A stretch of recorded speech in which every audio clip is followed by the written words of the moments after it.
Good morning and welcome to our behind the scenes look at the Texas legislative process. My name is Brianna Wright. I'm the Executive Director of the American Subcontractors Association Houston chapter. First off, I would like to thank our sponsors for today. Maybe if I can get my screen, there we go.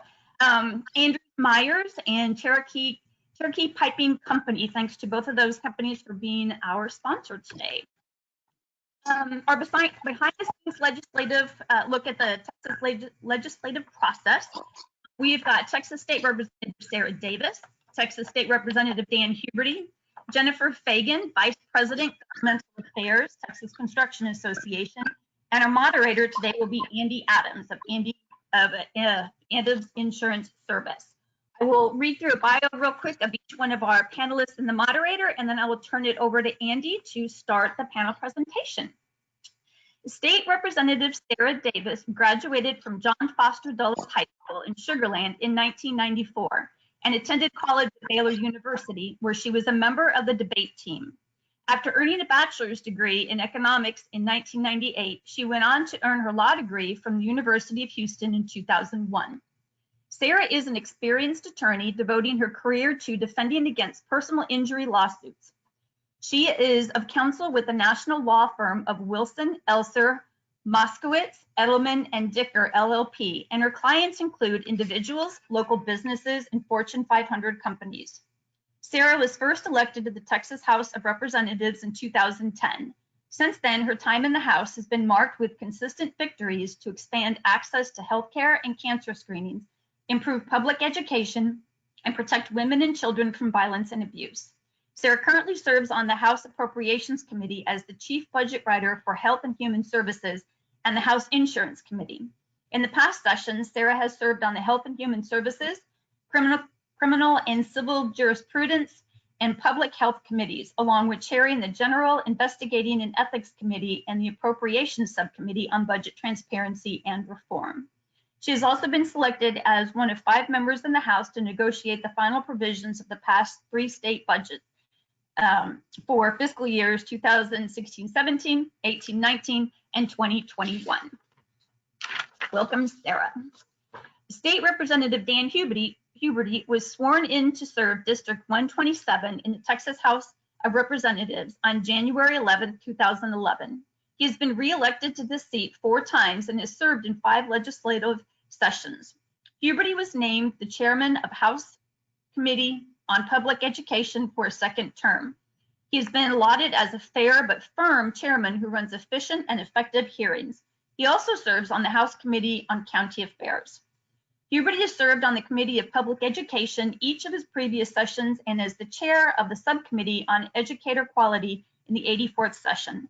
In previous sessions, he was a member of the Committee on Pensions, State Affairs, and Calendars. He also served on the Select Committee on Redistricting and the Select Committee on Transportation Funding, Expenditures, and Finance. In his role as chair, Huberty has championed several very important pieces of legislation relating to public education, the most important being HB 3 in the 86th session, which implemented transformational reforms to public school finance in Texas by modernizing outdated formulas, increasing the state share of funding, putting more money into classrooms, energizing teacher pay, and investing in programs. Also known as the Texas Plan, the legislation stemmed from a report created by the Commission on Public School Finance, which Huberty was appointed to after creating the entity with HB 21 in the 85th session. Welcome, Representative Huberty. Jennifer Fagan is currently Vice President for Governmental Affairs at the Texas Construction Association.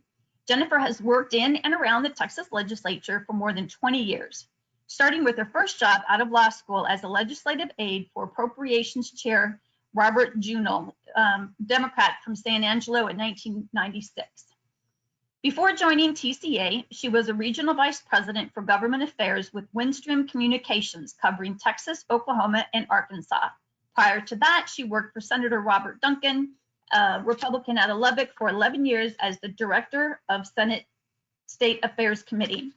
Jennifer received a BBA from Texas Tech University and a JD from University of Tulsa. She and her husband, Sean, live in Austin with their 2 children, Peter and Aaron. Welcome, Jennifer. And last but not least, Andy Adams is Vice President and General Counsel for Adams Insurance Service and holds a JD from University of Texas and a BBA from the University of St. Thomas, summa cum laude.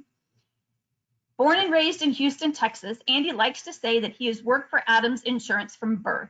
Andy joined the Adams team in his current capacity in 2002 from Bracewell and Patterson, where he was an associate attorney in the labor and employment section.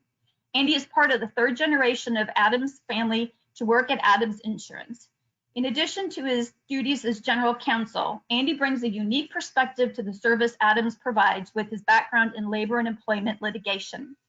Andy serves on the board of directors for the American Subcontractors Association Houston chapter and is chair of our government advocacy, government affairs committee. He is also active in his church, Our Savior Lutheran, where he serves on several boards and committees. And he married his trophy wife, Amy Barrett, in 2000. They have been blessed with 4 children, Bella, Ben, Sam, and Libby. And with that, I will turn it over to you, Andy. Brianna, thank you, and thank you for that mouthful. I really appreciate all the panelists participating. I know you guys are busy. It's election season, and obviously everything is made much more complicated by what we're dealing with here with COVID and it's just 2020. So, but you guys are making it work, and we appreciate that. And I welcome everybody who's watching.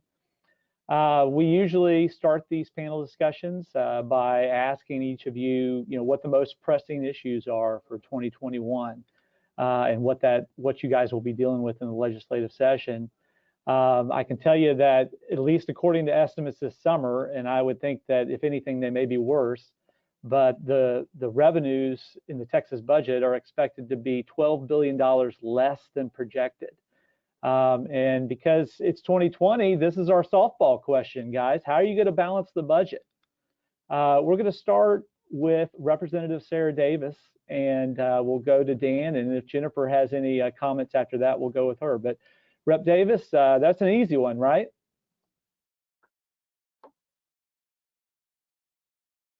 Sorry, I had to unmute myself. Yeah, that's a real softball question. Thanks for having me answer that first. The truth is, as many of y'all know, the Texas Constitution requires us to pass a balanced budget. So we're only going to be able to appropriate whatever the comptroller estimates that the state's going to bring in. Obviously, COVID has had a very dramatic impact on the Texas economy. In July, the comptroller estimated or did a revised certification estimate indicating that we had a $4.5 billion shortfall just for this biennium alone. So I think you're right in kind of stating the obvious that really the biggest issue we're going to deal with is going to be the budget. We will be, what we say is we have many tools in our toolboxes with dealing with the budget. Of course, a few months ago, the governor, the lieutenant governor, and the speaker requested that all state agencies make 5%, not all, but most state agencies make 5% cuts to their budget in anticipation of the next biennium. So those are still, that process is still taking place. The agencies have submitted, some agencies have submitted those cuts, but we're obviously going to have to scrub the budget and look to see where we can find any type of savings. From a healthcare perspective, we have an opportunity to really start looking more for federal dollars. We have the expiration of the 1115 waiver, which is a loss of billions of dollars for healthcare for our uninsured. So we obviously need to be actively renegotiating with the feds for extension of the waiver. We're also looking at Family First Act dollars, which these are new federal dollars that will be coming into the states to help keep or to help fund programs to keep kids out of foster care. So that's going to be important. Another a source of funding just from a healthcare perspective, and this may make some folks from the right side a little uncomfortable, but we really have to have a discussion about Medicaid expansion. We are leaving billions of dollars, federal dollars, on the table, and we are funding uninsured programs through straight general revenue. And I think if we were to rethink how we fund, and if we were to choose to take those federal dollars for our Medicaid population, that would free up millions and millions of dollars, GR dollars, that could be used either to pay for the state share of Medicaid expansion or use as savings to the budget. And that doesn't even include the cost savings that the state could realize over the long term based on having more people with healthcare coverage. And we've seen with people losing their jobs, they're losing their employer-based healthcare coverage. So I think in light of COVID, we really need to have a conversation about Medicaid expansion, about the benefits for the state. And of course, there's billions of federal CARES Act dollars to date that have been unaccounted for, as far as I can tell. So we're hoping that we're going to be able to utilize those CARES Act dollars in different ways. And of course, we also have the rainy day fund, which will contain close to $9 billion once we go into legislative session. So there are many different things that we can do, and I think we're going to have to do a lot of different things. But at the end of the day, we will have a balanced budget. Thank you, Sarah. Representative Huberty. Whatever she just said, I'll listen to her. I think that, it's interesting. We came in together, Sarah and I came in together, and we picked different paths. There's so many different things that you can do, but she's always been an appropriator. So, we always try to respect each other's responsibilities. And obviously she gave a great explanation of what the appropriators have been working on right now. I'm a more of a spender of money. And so, we spent a lot of money on education last legislative session. And, the mantra that we're saying is promises made or promises kept relative to education. We're finding a way to do that. I think for us, a couple things, there are other levers to pull. There's accounting mechanisms that we've used in the past, like in 2011 when we first got there, that we can use relative to school funding and the finance formulas. We've got money that we've set aside. At least there's $1 billion that's going to be set aside for the permanent school fund that we've got lined up to be able to pay for any shortfalls as we go forward. The State Board of Education, we passed a constitutional amendment this last November, and that was finalized where the State Board of Education sent $300 million over to the State Land Board. That's an additional $600 million that's going to be going into the ASF, which is the school fund that puts money back into the funding mechanism for formulas as we go forward. So there's going to be a lot of resources that are there. And the key is, in my opinion, is that experience is going to matter during this legislative session.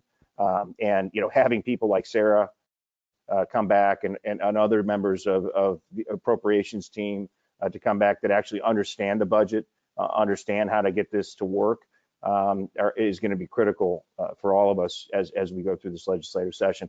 Look, we were both there as freshmen in 2011, and you imagine for a second you're running your race and you're so excited to become a legislator, and then you figure out, oh no, we're 20 some odd billion short. What do you do? And it was tough. It was tough. And so, we were smart with the way that we did things last legislative session.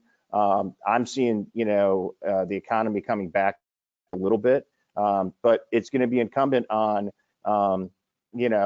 our cities and our county judges to start making some rational decisions about opening up the economy as we go forward. That's going to be really important. I mean, I don't know about the rest of you, but it's killed my business. This has not been a good 6 months at all. And, we need to get back to work, and that's going to be important. And so as sales tax go, Hager gave a report last week and said, hey, look, things are perking up. Retail sales are coming back. But there's a lot of things that are still missing. And that's going to be important as we proceed. And thank you. So Jennifer, do you have any comments to add from your perspective, kind of as our TCA lobbyist in chief? What do you see? Well, I can certainly, I don't really have much to add. Both Representative Davis and Chairman Huberty are deeply involved in the major budget drivers that we've got. So they're certainly in the know and the best folks to look at the overall budget. From TCA's perspective, we don't generally play in any of those major areas. So the big major questions and budget issues that are going to be solved won't necessarily directly affect our members. However, myself and our lobby team, we will definitely be keeping an eye on anything that might impact us if the discussion turns to revenue raising measures,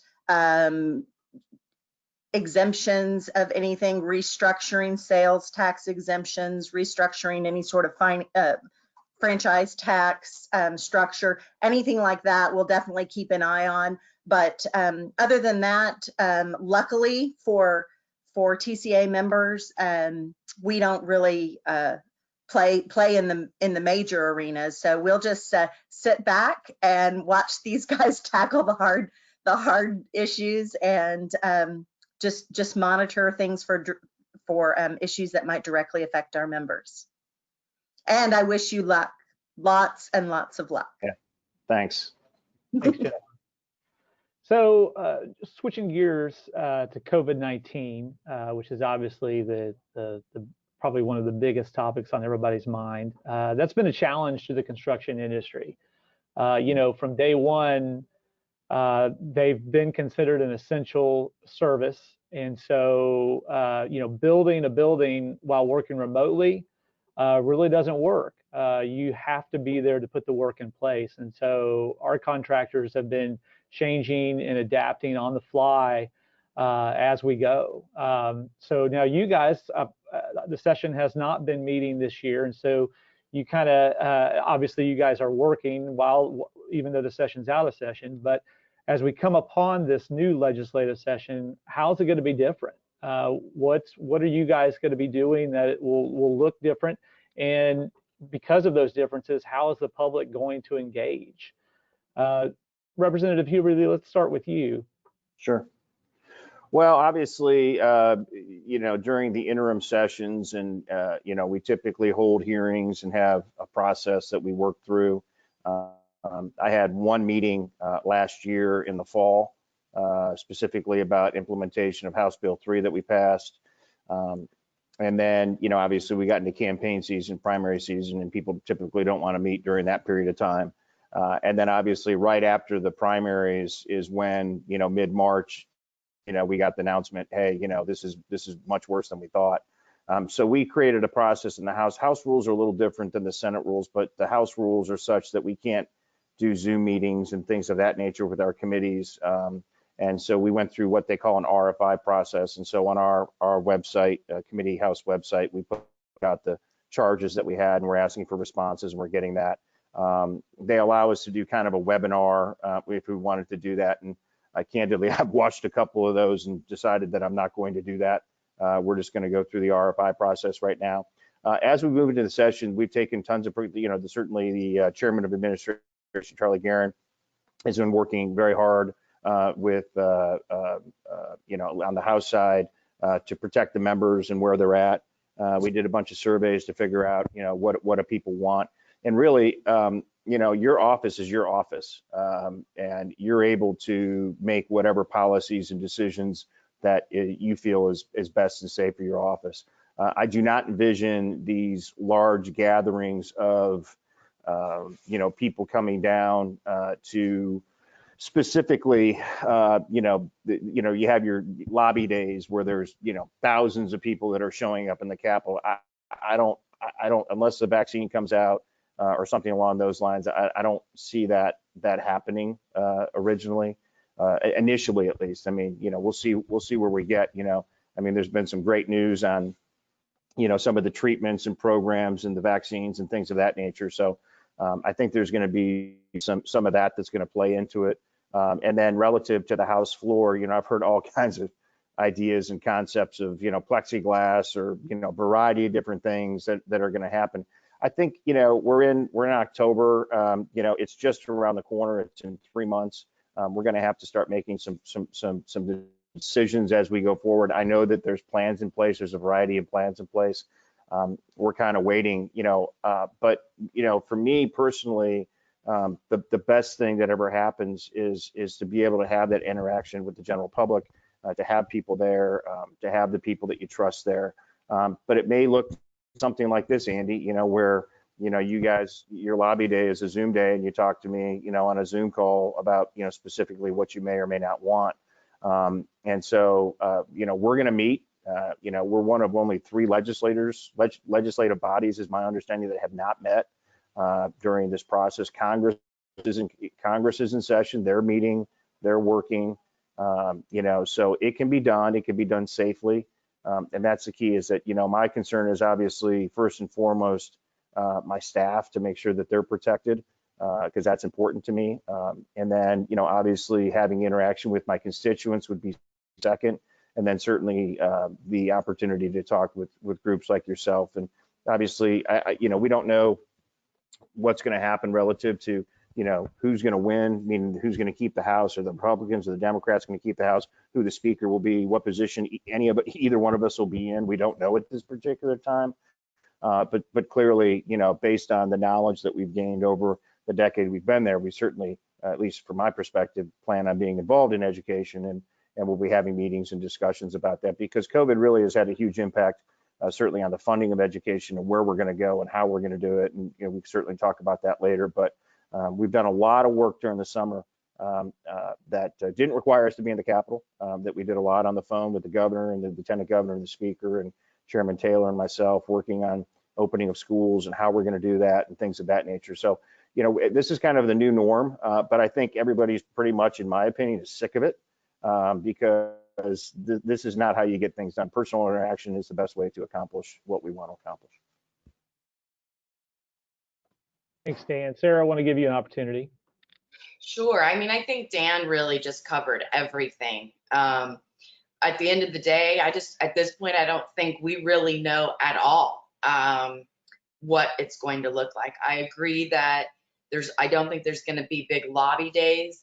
I can envision a scenario in which they determine what is the maximum amount of people that can be in the building, socially distanced, and whatever that number is, 3,000, 5,000, like those first 3,000 or 5,000 people that get to the Capitol that day, are allowed in.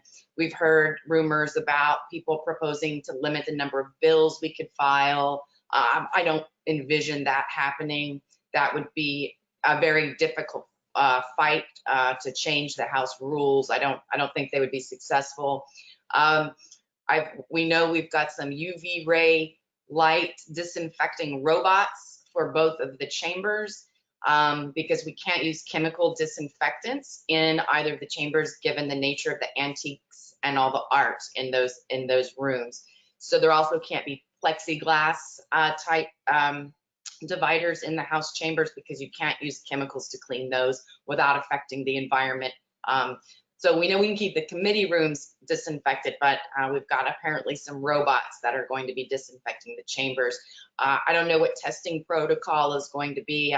I think that there will have to be a testing protocol to keep people safe. I've heard, maybe weekly testing, and every week if you test negative, you get a certain color wristband, so we can all know who's negative and who's not. I think, I don't think we can make each other wear masks. That I think that there should be some masking protocols.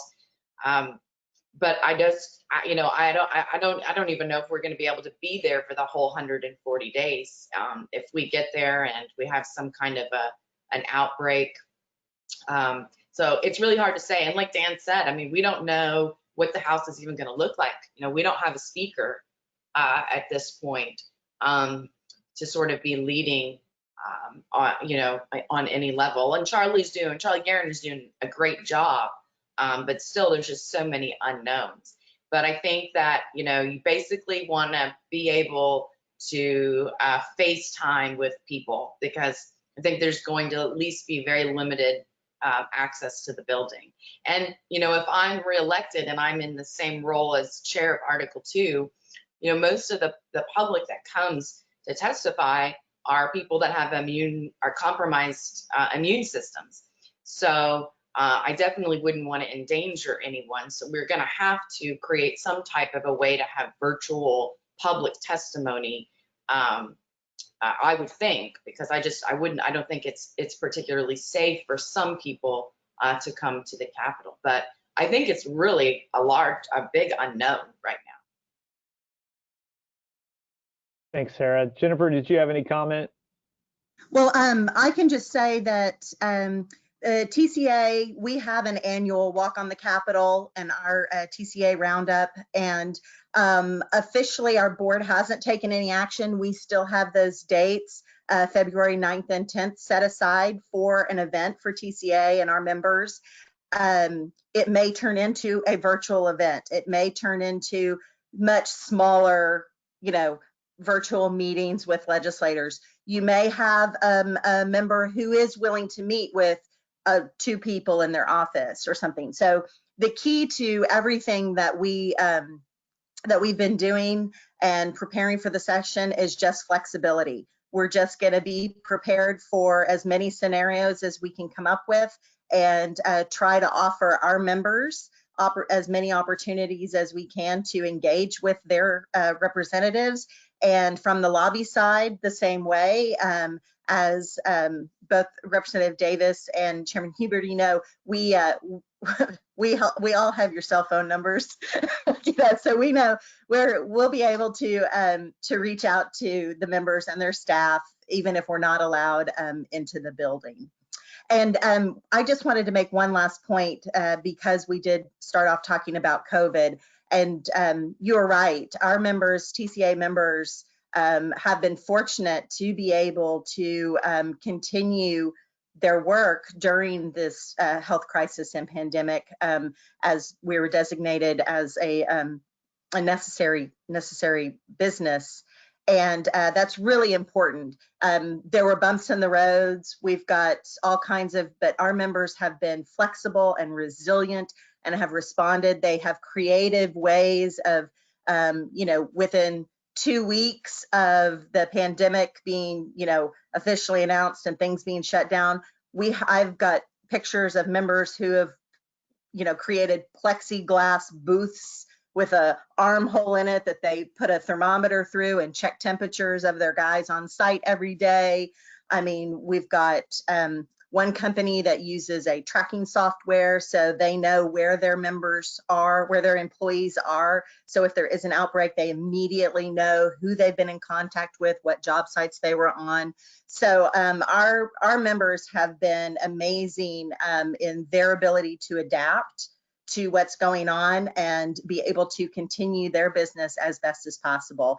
And all along, we've tried to make sure that our elected officials know that TCA members are very aware and very protective of their employees.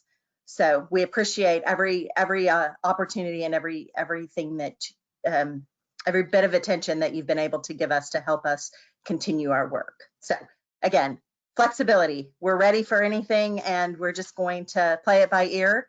And as far as our walk on the Capitol, stay tuned. Thanks, Jennifer. So the next question really kind of is on the nuts and bolts of campaigning. You know, the cliche is always shaking hands and kissing babies. They're probably going to look at you funny like that, Sarah, if you go up there and start kissing their baby, right? So how do you guys campaign in this environment? So yeah, this has been a huge challenge because, you know, right after the primary election, we got hit with COVID, and I am the type of campaigner that spends most of my time block walking and having neighborhood meet and greets, because I think like that face-to-face one-on-one interaction is really important. And in my particular area, that would not be well received, to be knocking on doors. And so it's been a challenge not to be able to do kind of a lot of the grassroots work that has made up so many of my campaigns. So we've had to shift and do virtual, virtual town halls and Zooming into homeowners association meetings whenever we're invited, and traditional phone calling. A lot of people are at home, and text messaging, which is new to my campaign. I've never really done a text messaging type campaign, but we've really switched from the block walking to the texting as a way to communicate with voters.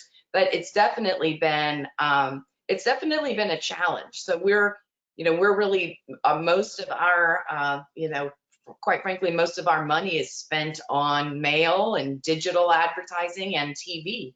And we've got in Houston the most expensive media market.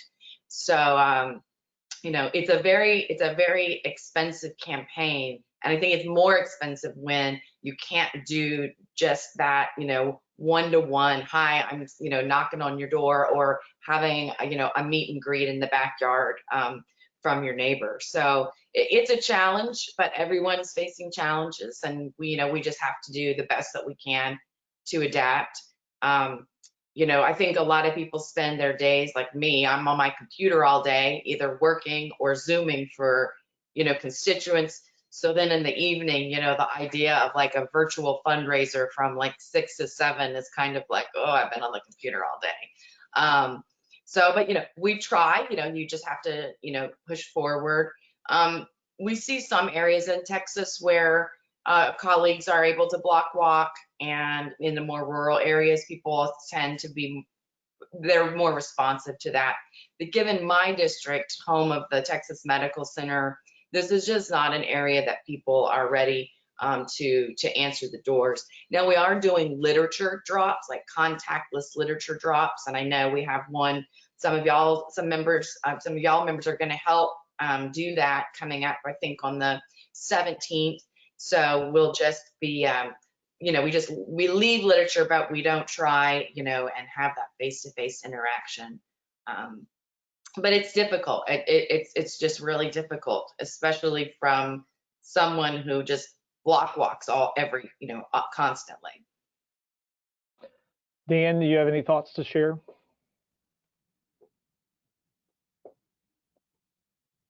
I think you're still muted. Well,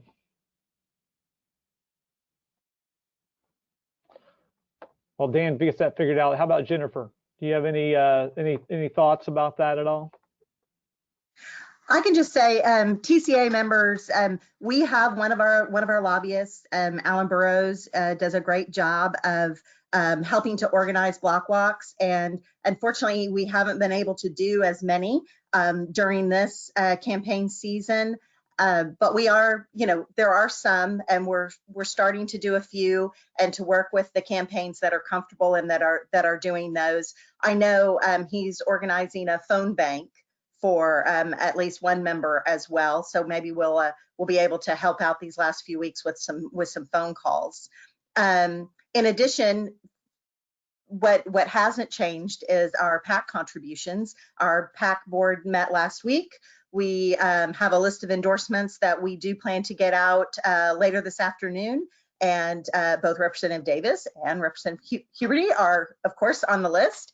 And we look forward to sending checks to both of them and to support their campaigns. So the financial support piece hasn't really changed as much as we're not going to be able to meet in person, give a big handshake, and hand over the check. But hopefully we'll still be able to provide the support that both of these folks need. And other than that, like I said, if you, I'm glad we're able to help out with a literature drop. The same, Chairman Huberty, if you need any assistance, please feel free to have your campaign reach out to us.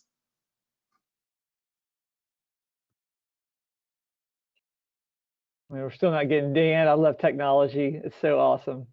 So we're gonna shift over to the questions we're gonna ask of specific panel members.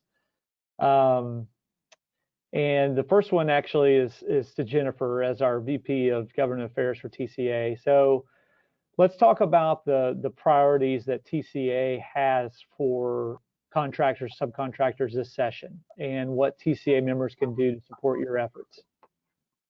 We're so as I mentioned before, this and how we've talked before, this upcoming session is rather unpredictable, with everything from unprecedented budget issues to how the procedures are going to work in the Capitol. In addition, we're going to have a new speaker, so things are changing. So again, I will express our the way we are looking at our priorities is through a lens of flexibility. We want to be able to be flexible and respond to whatever situation or whatever path the legislature goes down. So if the legislature, there's all kinds of things I have heard that they're going to come in and meet and then leave the building for a month, and work offline, and do things differently. So if there are a reduced number of bills that are filed, we're trying to, again, be flexible with that. But part of that flexibility is to be prepared. And so we do have, our TCA board has met, and they have designated our legislative priorities. They're very similar to some items that we went after last session. We are first of all, I'll mention that we are part of the ASSET group, which is the Alliance for Strengthening blah, blah, blah. It's asset.org. And what this group is a group of 19 different trade organizations and associations. And we started out pursuing legislation that would preempt local ordinances relating to employment mandates. So not just the paid sick leave, but other types of employment mandates. The key is that it just creates a patchwork amongst the state. You've got, especially our folks in our industry and the other industries that are represented in ASSET, you have folks who may work in Dallas, may work in Plano, they may work in all of these different cities. Some have mandatory paid sick leave ordinances, some of them don't. So really that focus is there. That focus continues. TCA continues to be a part of ASSET. We all met, we've been meeting during this interim amongst ourselves, and we met just last week. And we will continue to pursue and support legislation that will help our members avoid those sorts of regulatory patchworks where you're not quite sure and you're uncertain as to what rules apply where and in what municipality.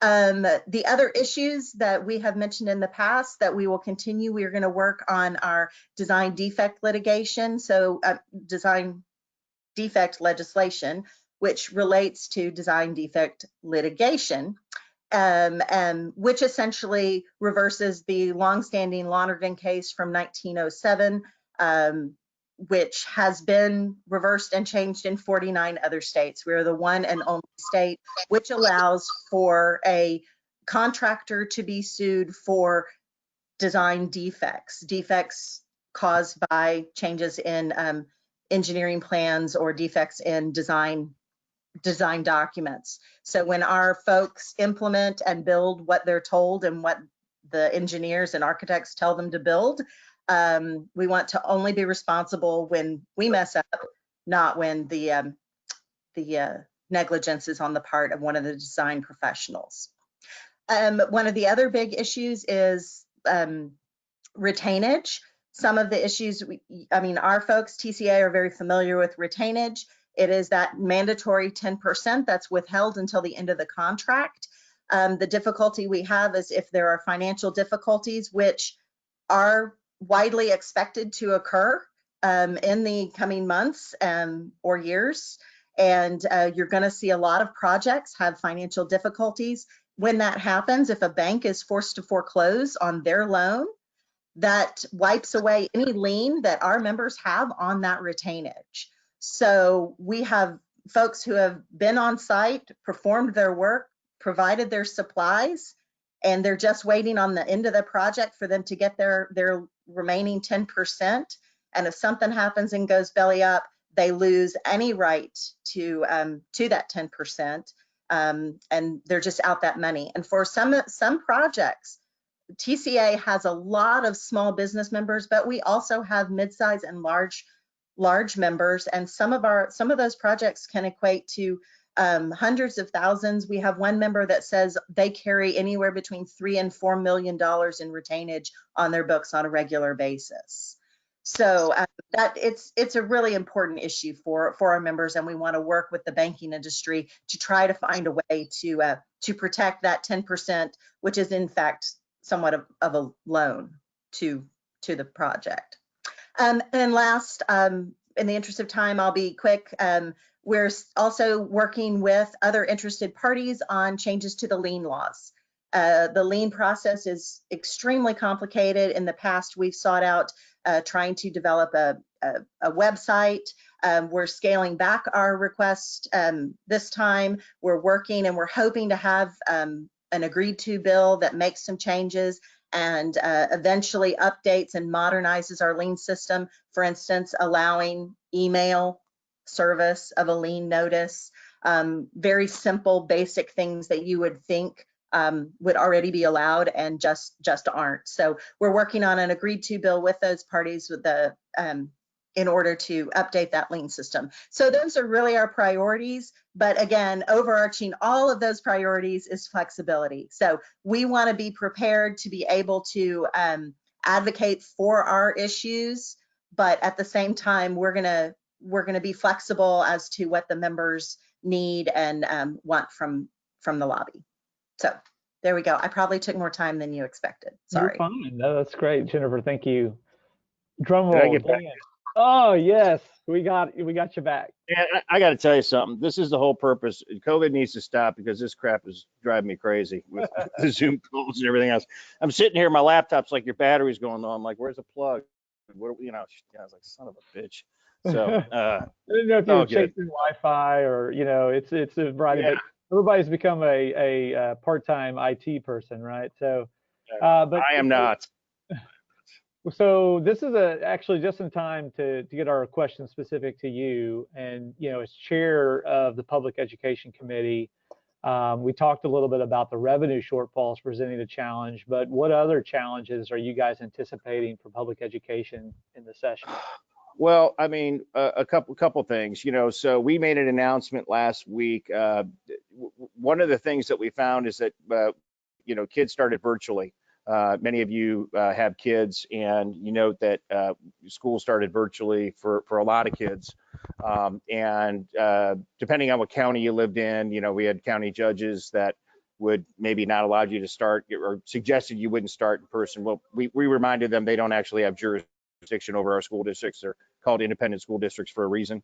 But we recognize that we're missing a lot of kids. And we're missing anywhere from 3 to 10% of the population of children that are not showing up for school right now. And you think about the size of Texas, and you take an average of 5%, it's anywhere between 250 to 300,000 kids that were technically in school last year that are not in school right now. And so we made an agreement with the governor, lieutenant governor, and the speaker last week to fully fund all of our schools through the end of the year, and to make sure that they get their free and reduced lunch money, because that's federal dollars that are coming in. Why is that important? It's important because huge shortfalls that are going to happen in budgets and huge shortfalls that could happen specifically to the school districts. And we didn't want that to happen. We want to go find those kids. We want to know where those kids are at. And that gets us back into the legislative session. And as we go back into the legislative session, I think one of these things that this thing taught us is that it's going to create a lot of opportunities for virtual education, all kinds of different things. And so, and I know you were talking to Sarah when I was trying to get back on about campaigning and things that are going on. One of the things that I've been doing, and that's why I'm up in Dallas, I came up and started meeting with representatives up in this area and their superintendents and talking to them specifically about their needs and what they need as they go into this next session. And a lot of it is about, making sure funding is going to stay in place. Do they have protective equipment? Testing devices, immediate testing that's going to be coming out. I mean, those are all going to be critical functions that we're going to be dealing with as we go into this legislative session. And then, of course, the deal with testing, not testing on the COVID testing, but testing actual the STAR tests and things of that nature. People are very concerned about that. And as we move forward, the governor already announced that we've gotten rid of the high stakes for the kids. A lot of the superintendents are concerned about the A through F rating as we go forward. We don't have the ability to get rid of the STAR test because that's a federal test that's required. And then obviously all the cleanup items with HB3, you know, I know Sarah believes this as much as I do, is that, you know, we did a lot of work on HB3 to get that passed, and the tax relief and the money that went into the system and everything that we did last session. It was so exciting. We said, okay, this next session is going to be about higher education. Well, we're going to be, you know, trying to figure out making sure we keep our promises. We are going to keep our promises on HB3 with appropriators like Sarah trying to figure out where we're going to get those resources. That's going to be really critical for us. But there's going to be a lot of different things that are going to be happening right now. And I think we don't know what the session is going to look like. You know, I can tell you this, you know, it seems to me that, you know, you look at this and where we're going to go and how it's going to work, but of any time that you would think about it, you know, this would be a time where ultimately, depending when the vaccine comes out, you have special sessions and things of that nature. But our number one priority is protecting our students, our teachers, and the parents to make sure that they stay healthy through this environment. But we've got to get these kids back in school, especially our at-risk kids, our foster kids, our homeless kids, our special needs kids. I mean, these kids have been out of school for 6 months, and they are so far behind. And that's what I've been hearing from every superintendent along the way, is that they're like, look, we've got to get back to school. And there's one other thing, and I'll turn it over to Sarah, is that, and I don't think anybody's ever thought about this when we think about schools, but the incidence and reporting of child abuse is down by more than 75%. Down by more than think about that, down by more than 75%. And do you know why? Because 90% of the cases that are reported by teachers. And when kids aren't in front of teachers, they don't have any idea what's going on. And so that is going to be so critical for us to be able to deal with those issues as we go forward. I mean, God forbid that this continues, into the next, all the way through 21, because it's just not good for kids. It's just not. It's not healthy for them. It's socially, it's bad. It's bad in a lot of different ways. And so those are things that we're going to be working on as we go into this next session. Dan, thanks for that. Sarah, I have a specific question for you, but if you wanted to tag anything on education and schools in general, I'll give you that opportunity. Well, I could never follow what Chairman Huberty on public education. He is the keeper of that knowledge. But I will say, Dan, dealing with Article 2, which is healthcare, but part of Article 2 is the Department of Family and Protective Services. Yep. It keeps me up at night knowing the statistic that you just described, that there are so many children out there that are being abused, and it is not being reported because they are not in school. I mean, I literally think about that all the time. So thank you for bringing that up, because it's very important to be aware of that. Oh, that is. So my specific question for you really relates to your district, which is home to the Texas Medical Center. Obviously, that's been front and center is COVID for them. What do you think has been the biggest challenge for the medical center during COVID? And what are you seeing? What are we going to see for the next 6 months? Initially, of course, the challenge was PPE and ICU bed capacity. That's what everybody was, talking about. And, I very early on was in communication with all of the leaders of the institutions in the TMC, wanting updates, wanting to understand what is our PPE situation. But one thing that was really great about the TMC is that its member institutions really came together and tackled, and it continues to tackle COVID, as an organization. So you don't have one hospital pitted against the other hospital for supplies, for workforce, for PPE. All of that is running through the actual TMC, and TMC is making sure that its institutions have the supplies that they need, and I think they've done an incredible job too on their dashboard of keeping the public aware of what the bed capacity is, what ICU capacity is, which ICU beds are COVID. But I will say probably other than that kind of obvious challenge, the biggest challenge facing our institutions are finances, because very early on the governor said no non-emergent surgeries, and those types of procedures are how hospitals make the vast majority of their money. And so they have been basically not allowed to perform those procedures, and financially that has been a serious problem with the institutions. Now, of course, I understand the reasoning. We needed to preserve PPE. We needed to preserve, hospital capacity, and those have changed.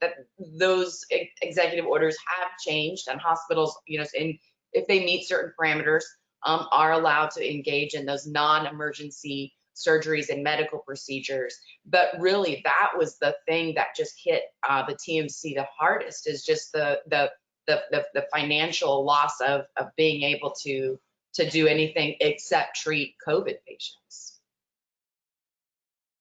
Yeah, I would add one thing, Sarah. You made a really great point. I mean, my business is the parking business, and you think about don't go to work, stay home.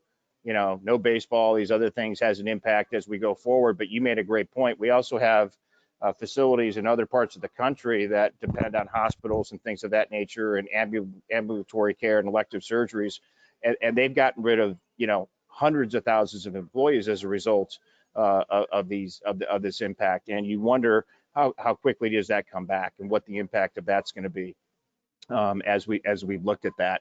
And it's really interesting. I live at the northeast part of Harris County, which is surrounded by Montgomery County, Liberty County, and everything else. And their rules and regulations are much different from Harris County. And so it's kind of interesting to kind of watch, what's happening in those parts versus where we're going to be. So, it's going to be certainly interesting as we go forward. Yeah, I mean, the physician community was hit really hard, not just hospitals, but independent practitioners, dermatologists, OBs, just just the kind of practicing doctors, couldn't practice.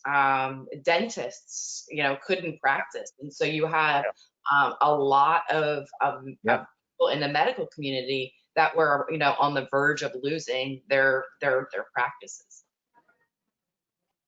So we're coming up on our time here, and I want to give folks who are watching an opportunity to ask questions. Brianna, how do you want them to do that? Do you want to solicit those questions, have them send them in chat form? Yes, sending them in chat form would probably be the best, but if there's a question that just really is not typable and needs to be asked, anybody who is watching can raise their hand, and I should be able to call on you and unmute you and let you. Virtual hand, right? Yeah, virtual hand. I'm not seeing any right now, but as we're waiting. I have one as we wait. So, okay, and then when you're done, we do have one. I've got to go. Dan, thank you so much. Thank you. The lunch that I'm at is starting, and the Lieutenant Governor speaking, so I need to go. But thank you all. I appreciate your time. Sarah, I love you. Appreciate See you guys. it. Thank you. All right. Bye-bye. Thank you, Dan. Thank you. Okay, so Dan has abandoned you, so you're going to be the only one to take this question. But I guess my question is, you guys have not been in session since the pandemic began. We've basically heard from the governor, and kind of they've applied their tools to it. In Harris County, we have, of course, the Harris County folks who have applied their tools. And it seems like the only tool they have in their toolbox is either, shut down these particular businesses or allow these other businesses to continue. And I guess my question is, from a legislature standpoint, when you guys meet, are there any other tools that you can bring to the table other than just on or off switches? It's a great question, and I think all of the members, are thinking about that. We haven't really examined the amount of authority we give to the governor or the executive branch since 1975. And we've seen disaster after like Harvey and this pandemic, that the executive branch, the authority that the governor is acting is extremely broad. I mean, just basically legislative input does not exist. Exempting state laws, exempting parts of the Texas Constitution, billions of dollars of federal money coming in, and the legislature has no input into how that money is being spent. So there's a real, regardless of what you may think of the specific decisions that are made by the governor or the county judge, there's a real balance of power issue that I see. And I have a real philosophical problem with having this great expansive executive power and the legislature being relegated to, basically irrelevant.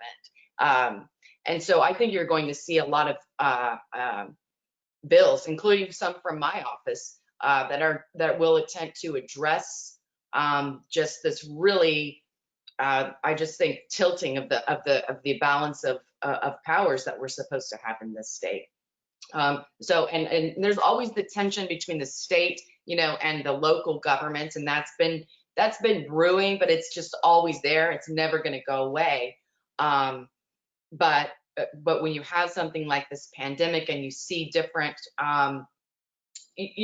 people, leaders, exercising their authority in different ways, you can't help, the legislatures can't help but think this may not be the best way that we, lead the state. So I think that's going to be a very interesting discussion in the next legislature, and I know that there are a lot of people that want to engage in it. Brianna, you said we had a question or two? We do, and the question is from Sean Rooney. And Sean, I've unmuted you, so hopefully you can ask your question. Hi guys. So I'm an attorney here, represent subs and suppliers. A lot of folks know me, maybe not everybody does. I really think, Representative Davis, I think your question really, or your answer really addressed what I was going to ask. Do you see this session just getting swallowed up in the budget fight and then this COVID fight? I mean, it seems like everything else is going to be secondary or tertiary to those two issues, right? Yeah, I absolutely do. And I absolutely think that that's probably for the best. And that is because I do believe we're going to have very limited capacity in the building. I don't think there's going to be as much public eyes on things. And so kind of the fewer things we do is probably the better, until everything can be open and fully, transparent. But I do think that there's going to be very few things that we deal with. Andy, Thank you. Oh, sorry about that. Andy, we do have another question. This one is for you, Jennifer. It says, what groups are you working with on the lien law replacement, and what will be different from last session? I think the main difference from last session is our approach is scaled back. The last session, the legislation that we advocated for was really two pieces. One aspect was implementing a website for our liens, filing and notices, and implementing an electronic method for filing those. The other half of the bill was cleanup and other issues, for instance, getting rid of the second month notice, clarifying some filing timelines and things like that. What we've done is we've scaled that back and taken the website piece and just sort of set it aside for now because of logistics. It's a huge step. And some of the folks that we work with really, we're not quite on the same page. So we've scaled back and really tried to focus on the things that we can agree to, that folks on the other side, which as far as those organizations, we've been working with the Texas Association of Builders. We've been working with the the banking associations. There's 2 or 3 of those that we've been working with. We've been working with through the Texas Association of Builders and the bankers. They have been discussing things with the title companies and BOMAs, the building owners and managers, and most of the parties that were involved last time. One of our members and one of another party is our suppliers and credit managers, and that is definitely a group that we have been and will continue to reach out to. And once again, we're at that point on lien law that we're trying to come up with some agreed to language with the home builders and their attorneys. And then we're hoping to, in the very near future, be able to move forward and share that language, share that agreed to language with other parties that are involved. So as Representative Davis said, I agree, I think this session is going to be scaled back, and the chance of a bill that isn't related to the budget or COVID issues being passed is less than in previous sessions, but our chances of passing something increase if it's an agreed to bill. If it's something that can easily be filed, you're not going to have, a huge amount of discourse over, and there's a local and consent calendar that will definitely help our efforts in passing some lien law reform. Yeah, there's nothing we like more as legislators than to hear the words agreed to. Yes, yes. We like it too when we can do it. So Brianna, is that it? Yes, sir. We don't have any other questions and no other hands raised. Well, we really appreciate Jennifer and Sarah, both of you taking time. Representative Davis, thank you so much. And what we really appreciate is your help with subcontractors in years past and sessions past. And we're trying to help you out. You're right. We have a October 17th, Saturday, October 17th. It's a literature drop, which basically means that we walk your district there, certain places in your district, and we're just dropping pamphlets off at doorsteps. So it's pretty easy. That's a pretty easy lift. And so we'd encourage anybody to sign up for that. This session is going to be made available later. So if you have somebody you think should see it, you'll be able to share it with them. And with that, I think we're adjourned. Brianna, are we ready to go? I think we are. Thank you guys all so much for your time today. Thank you. Thank Bye. you. Bye.